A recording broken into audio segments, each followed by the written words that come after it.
anenge akatanga ma1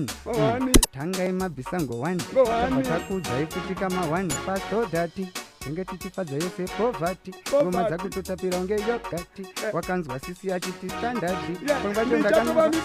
kuvamisa hostodhati nowobva vatoona ndiri sprokati apa futi isusu tenge tichimwa doro hatimwe zvinhu zvakadhakwa ndatinotvatisaka inini ndimboramba ndichiyimba sei wakunetsa kunge mukadzi ane ndimba nai iwe Mbida sei siya ndimboyimba azouskuzvona here wakuda kundiimba vakanzi hatisi kutongwa nemasaladi makuda kushandisa chikaradi because noda kuenda forward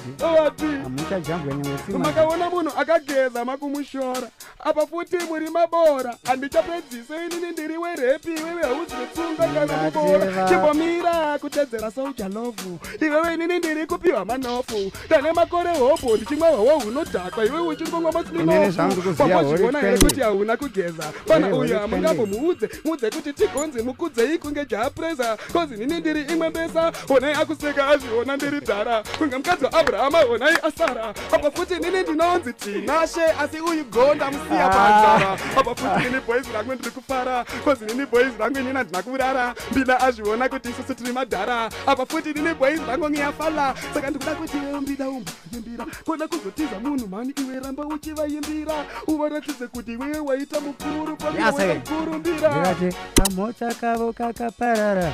apa mukwimba marara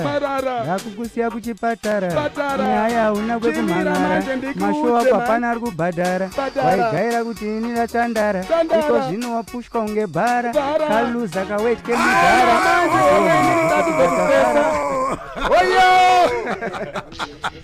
I'm happy ndikuzviziva kuti Zimbabwe yese iri kufara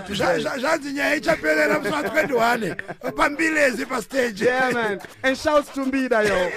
You know what, Temple man, I love zvinhu zvinoitika